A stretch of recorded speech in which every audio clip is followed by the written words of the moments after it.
नमस्कार विद्यार्थी मित्रांनो. तर वर्ग 7 स्कॉलरशिप एक्झाम यामध्ये आपण युनिट मॅथमॅटिक्स मध्ये युनिट 1 जो आहे तो आपण स्टार्ट केलेला आहे नंबर 16 चा.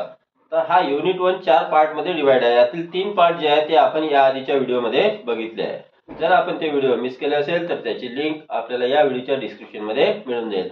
तर आजचा जो पार्ट आहे तो आहे rational numbers, operation on rational numbers and a number line. या 3 पार्ट वर स्कॉलरशिप एक्झाम मध्ये कशा प्रकारचे प्रश्न विचारले जाऊ शकतात ते आपण या व्हिडिओ मध्ये बघणार आहोत. खूप इम्पॉर्टंट टॉपिक आहे आणि हे एक्झाम्पल सॉल्व्ह करताना तुम्हाला काही ट्रिक्स सुद्धा दिल्या जातील ज्यामुळे आपण एक्झाम्पल जे आहे ते इझिली सॉल्व्ह करू शकाल.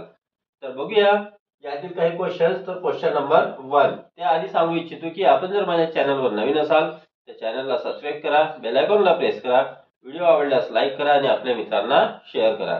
तर रॅशनल नंबर म्हणजे काय होते? रॅशनल नंबरवर जी 4 ऑपरेशन्स आहे आपले basic operation addition, subtraction, multiplication आणि डिव्हिजन ही कशी केली जाते, रॅशनल नंबर मध्ये असेंडिंग आणि डिसेंडिंग ऑर्डर कसा लावला जातो आणि रॅशनल नंबर्स नंबर लाईन वर पुटअप केल्यानंतर त्यावर कशा प्रकारचे एक्झाम्पल्स विचारले जातात. तर हे सर्व जे आहेत याची जी बेसिक आहे सर्व माहिती यावर मी आधी व्हिडिओ बनवलेले आहे. जर रॅशनल नंबरचं जर बेसिक आपलं कच्चं असेल किंवा त्यात काही डिफिकल्टी येत असेल तर आपण ते व्हिडिओ पाहू शकता. त्याची लिंक आपल्याला या व्हिडिओच्या डिस्क्रिप्शन मध्ये मिळून जाईल. तर बघूया यामध्ये क्वेश्चन नंबर 1. तर इथे आपल्याला एक नंबर लाईन दिलेली आहे. आता नंबर लाईन जेव्हा पण दिलेली असते त्यामध्ये सगळ्यात आधी आपल्याला नंबर लाईनचं रीडिंग करता यायला पाहिजे.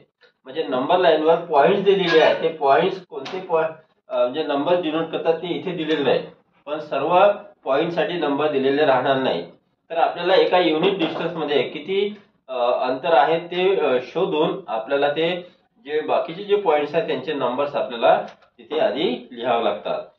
तर इथे काय दिलेलं आहे, P Q R S dot dot dot. म्हणजे या नंबर लाईनवर हे जे पॉइंट आहे P Q R S dot dot dot म्हणजे हे बाकीचे points are at equal distance on a number. हे सर्व पॉइंट्स इक्वल डिस्टन्सवर आहे, म्हणजे प्रत्येक 2 पॉइंट मधलं अंतर हे सेम आहे. Observe the number line and answer the question. तर या नंबर लाईनला ऑब्झर्व करून आपल्याला खाली प्रश्नांची उत्तरे द्यायची आहे. आता इथे या नंबर लाईनवर 4 प्रश्न विचारलेले आहेत. मी यांचे जे ऑप्शन्स आहेत ते इथे लिहिलेले नाहीये. आपण डायरेक्ट आन्सर काढूया इथे. तर सगळ्यात आधी आपण काय करायचं की नंबर लाईनवर सर्व पॉइंट्स कोणते नंबर डिनोट करतात ते लिहून घ्यायचे. आता इक्वल डिस्टन्स आहे म्हटलेलं आहे इथे. आता हा जो पॉइंट पी आहे तो दाखवत आहे 2.0, म्हणजे याला कोऑर्डिनेट म्हणतो आपण. पॉइंट पी चा कोऑर्डिनेट आहे 2.0.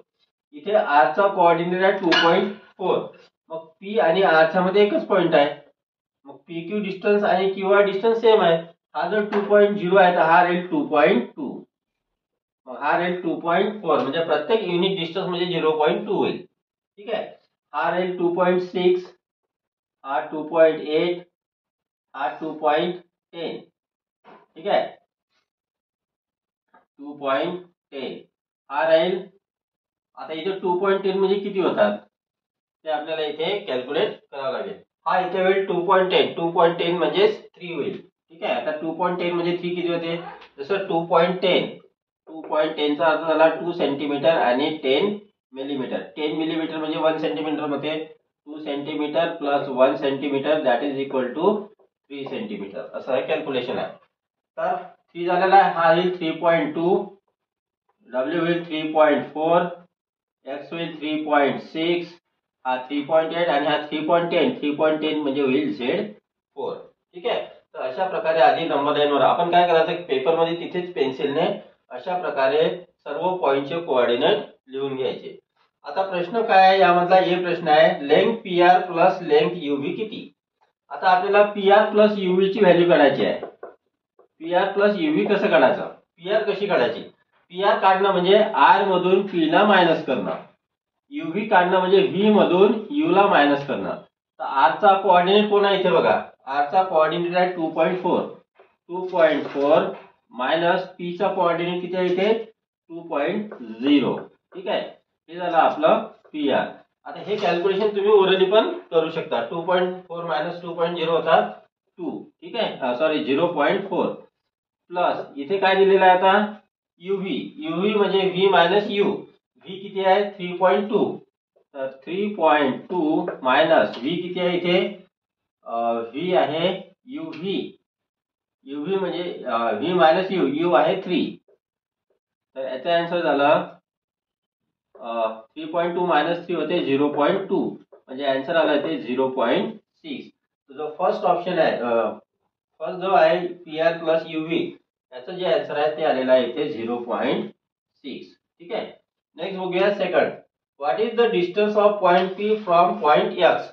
T चं डिस्टन्स X पासून किती आहे? तर T चं डिस्टन्स X पासून काढणे याचाच अर्थ आपल्याला XT काढायचा आहे, सॉरी TX काढायचा आहे.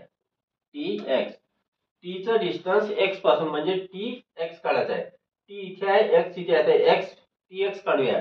TX काढणं म्हणजे X मायनस T करणं. X किती आहे आपल्या जवळ 3.6 मायनस T किती आहे 2.8. तर इथे बघा मित्रांनो 3.6 मधून आपल्याला 2.8 मायनस करायचे आहे. कसे करू? 3.6 2.8, इथे 16 मायनस 8 होईल आणि इथे 0. तर आन्सर आपला 0.8. तर जो बी आहे याचा आन्सर झाला 0.8. त्यानंतर बघूया C. Length of PV minus किती म्हणजे लेंथ ऑफ UY होते. मग आपण याआधी अशा प्रकारचे एक्झाम्पल सॉल्व्ह केले आहे. कसं आहे, याचा अर्थ काय होतो बघा. जसं 5 मधून किती मायनस केले तर 3 येतात. आता तुम्हाला माहिती आहे की 5 मधून 2 मायनस केलं तर 3 येते, पण 2 आले कसे? कारण यामध्ये जर मोठे एक्झाम्पल्स विचारले तर ते आपण कसं सॉल्व्ह करू? ओरिजिनल नाही होणार. मग आपण ते कसं करायचं आहे, 5 मधून डायरेक्ट 3 ला मायनस केलं आपण, तर आन्सर आलं 2. हाच कन्सेप्ट आपल्याला इथे वापरायचा आहे. PV मधून किती मायनस केले तर UY येते. यासाठी PV मधून UY मायनस करा, म्हणजे PV मायनस UY. आता PV म्हणजे काय होते? V minus P. V किती आहे इथे 3.2 आणि P किती आहे 2.0. तर 3.2 मायनस 2 म्हणजे 1.2 आलं. Minus UY. UY म्हणजे Y मायनस U. Y किती आहे आपल्याजवळ? Y आहे इथे 3.8 आणि U किती आहे 3. 3.8 मायनस 3 म्हणजे आन्सर आला 0.8. आता याची सबट्रॅक्शन करा. 1.2 0.8 इथे झाले 12 0 4 0.4 याचा आन्सर आलेला आहे. म्हणजे इथे पाहिजे 0.4. कधी कधी इथे ऑप्शन मध्ये तुम्हाला इथे नंबर्सच दिलेले आहेत, पण कधी कधी तुम्हाला सेगमेंटचं नाव पण दिलं जाऊ शकते. प्रत्येक ऑप्शन मध्ये आपल्याला चेक करावं लागेल की कुणाचा आन्सर 0.4 येते. एक बघा D. RY plus PU minus UX काढायचा आहे. यासाठी काय करा, पहिला RY काढा. RY म्हणजे Y मायनस R. Y किती येते 3.8 आणि R किती आहे 2.0. 3.8 मायनस 2.0 म्हणजे 1.4 होईल. RY आपल्याला आलेला 1.4 प्लस PU म्हणजे U मायनस P. U किती आहे आपल्या जवळ 3 आहे आणि P आहे 2. 3 मायनस 2 होतात 1 मायनस UX म्हणजे X मायनस U. X आहे 3.6 आणि U आहे 3. 3.6 मायनस 3 म्हणजे 0.6. याला सॉल्व्ह करा. 1.4 प्लस 1 झाले 2.4. 2.4 मायनस 0.6 याची सबट्रॅक्शन करा. 2.4 0.6 14 मायनस 6 8 आणि इथे 1. आन्सर आपला आले इथे 1.8. तर अशा पद्धतीने नंबर लाईन वरचे क्वेश्चन्स आपल्याला सॉल्व्ह करायचे आहे. कळलं? नेक्स्ट बघूया question number 2. If x is added to the multiplicative inverse of minus 3/5, the sum is 0. Find the value of x. म्हणजे x ला पुन्हा मध्ये ऍड करायचं आहे मायनस 3/5 चा मल्टिप्लिकेटिव्ह इन्व्हर्स. आता मल्टिप्लिकेटिव्ह इन्व्हर्स म्हणजे काय होते, दिलेल्या नंबरचा रेसिप्रोकल करायचा. रेसिप्रोकल म्हणजे डिनॉमिनेटर न्यूमरेटरच्या जागी जाईल आणि न्यूमरेटर डिनॉमिनेटरच्या जागी येईल. तर मायनस 3/5 चा जो रेसिप्रोकल होतो तो होतो बघा मायनस 3/5. याचा रेसिप्रोकल होतो मायनस 5/3. हे जे मायनस साइन आहे ते ऍज इट इज ठेवायचं. हा झाला रेसिप्रोकल. आपल्याला काय म्हटलेलं आहे, x यामध्ये ऍड करा, म्हणजे मायनस 5/3 मध्ये आपल्याला ऍड करायचा आहे x. ऍड केल्यानंतर आन्सर येते म्हणते 0. या दोघांची ऍडिशन 0 येते म्हणजे इक्वल टू आपण 0 लावू. तर आपल्याला x ची व्हॅल्यू काढायची आहे. अगदी सोपं आहे. काय करायचं, मायनस 5/3 RHS ला ट्रान्सपोज करा. x इक्वल टू हा इकडे मायनस आहे तिकडे गेल्यावर प्लस होईल. x इक्वल टू होईल 5/3. तर option number 3 is correct answer. Next बघूया question number 3. Find the number in the place of asterisk mark so that या तीन रॅशनल नंबरची ऍडिशन 22/9 यायला पाहिजे. तर आपल्याला या तीन रॅशनल नंबर कोणते दिले आहे बघा. स्टार/10 plus asterisk mark upon 15 plus asterisk mark upon 18 equal to 22/9. तुम्हाला हे सर्व रफ मध्ये लिहिण्याची गरज नाही, यामध्ये वेळ जाईल तुमचा. तुम्ही काय करा, डायरेक्ट करा. जोपर्यंत तुम्ही डिनॉमिनेटर सेम करणार नाही तोपर्यंत तुम्ही न्यूमरेटरची ऍडिशन करू शकत नाही. आता डिनॉमिनेटर 10, 15, 18 आहे, ठीक आहे. त्याच्यामुळे या तिघांचा डिनॉमिनेटर काढण्याकरता तुम्हाला या तिघांचा एलसीएम काढावा लागेल. मग एलसीएम पहिलं डायरेक्ट साईडला काढून घ्यायचा. 10, 15, 18 तुमचं काम एवढंच आहे, फक्त इथे एलसीएम काढणं. तर पहिलं 2 ने डिवाइड करा. 5, 15 ॲज इट इज 9. 5 ने डिवाइड करा. 1, 3, 9. 3 ने डिवाइड करा. 1, 1, 3. पुन्हा 3 ने डिवाइड करा. 1, 1, 1. तर एलसीएम किती येईल? 2 5 जा 10, 10 6 10 9 जा 90. तर तुमचा एलसीएम आला 90. तुम्हाला खूप जास्त कॅल्क्युलेशन करायचं नाही आहे. आता प्रत्येकाचा डिनॉमिनेटर 90 यायला पाहिजे. मग काय करायचं? इथे डिनॉमिनेटर 10 आहे, 10 ने 90 ला डिवाइड करा. किती येतात? 9. आणि त्या 9 ने या ऍस्टेरिक मार्कला मल्टिप्लाय करा, म्हणजे 9 ऍस्टेरिक मार्क होईल.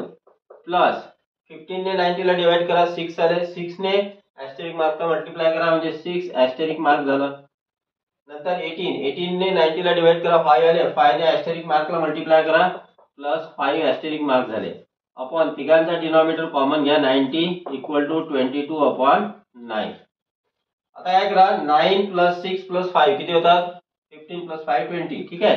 तर 20 ऍस्टेरिक मार्क इक्वल टू हा जो 90 आहे डिनॉमिनेटर मध्ये, याला आरएचएस मध्ये ट्रान्सफर करा. हा इथे डिव्हिजन मध्ये आहे, इकडे गेल्यावर मल्टिप्लिकेशन मध्ये जाईल. म्हणजे 22/9 मल्टिप्लाय 90. 9 1 जा 9 10 जा. ठीक आहे. मग ऍस्टेरिक मार्क इक्वल टू काय होईल? हा 20 इथे डिव्हिजन मध्ये आहे, तिकडे मल्टिप्लिकेशन मध्ये आहे, तिकडे गेल्यावर डिव्हिजन मध्ये येईल. इथे कॅल्क्युलेशन करू नका किंवा करू शकता. 22 into 10 upon 20. 1 0 कॅन्सल. 2 1 जा 2 11 जा. म्हणजे ऍस्टेरिक मार्कची व्हॅल्यू आली 11. यापैकी option number 3 is correct answer. Next बघूया क्वेश्चन नंबर 4.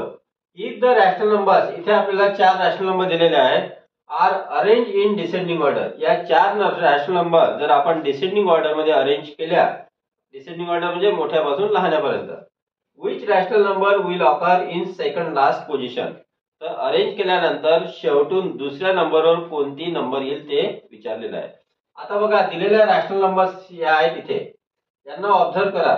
सगळ्यात पहिलं पाहायचं की इथे निगेटिव्ह आहे सर्व रॅशनल नंबर की सर्व पॉझिटिव्ह आहे. तर इथे 3 रॅशनल नंबर निगेटिव्ह आहे आणि 1 पॉझिटिव्ह आहे. तर जी पॉझिटिव्ह रॅशनल नंबर आहे ती सर्वात मोठी राहील, म्हणजे ही रॅशनल नंबर येईल पहिल्या नंबरवर.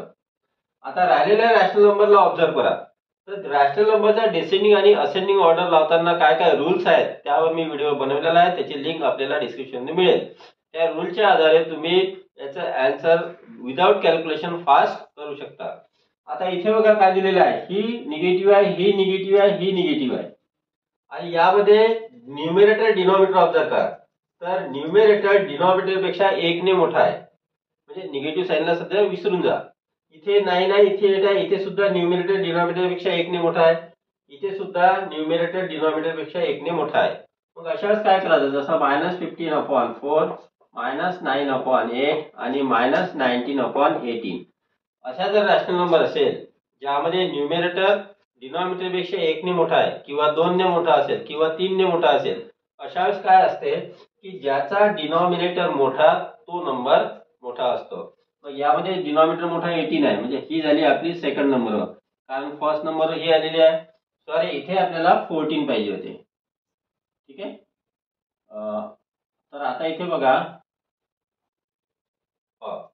ही झाली सेकंड नंबरवर आणि ही होईल कोणती मग बघा. या आता राहिल्या या 2 नंबर, या 2 नंबर मध्ये इथे 14 आहे, इथे 8 आहे. 14 मोठा आहे, म्हणजे ही झाली थर्ड नंबरवर आणि ही झाली इथे फोर्थ नंबरवर. आपल्याला पाहिजे होती शेवटी दुसरी, म्हणजे 1 2 3 4. शेवटून दुसरी जी आहे ती थर्ड नंबरवर राहील, म्हणजे आपलं जे आन्सर आहे -15/14 ही आहे आपला आन्सर. तो ऑप्शन इथे second, option second is correct answer. Next बघूया question number 5. The multiplicative inverse of a/b + c is 3. तर आपल्याला म्हटलेलं आहे a/b + c चा मल्टिप्लिकेटिव्ह इनव्हर्स जो आहे तो आहे 3. पण जर a/b चा मल्टिप्लिकेटिव्ह इनव्हर्स काढाल तो कसा राहील, तो राहील आपला b + c/a हा राहील. याचा अर्थ b + c/a ची व्हॅल्यू 3 आहे, म्हणजे आपण लिहू शकतो b + c/a = p. समोर म्हटलं आहे ए आणि बी इक्वल टू 4. ए आणि बी च्या जागी व्हॅल्यू 4 टाका. आपल्याला सी ची व्हॅल्यू काढायची आहे. हे याचा पुढे सोपं आहे. बी ची value 4 plus C upon 4 equal to 3. 4 ला आरएचएस मध्ये ट्रान्सपोज करा. 4 प्लस सी इक्वल टू 4 3 जा 12.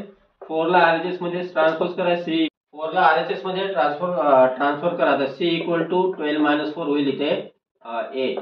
यातील कोणता ऑप्शन आहे? Option 1 is correct answer.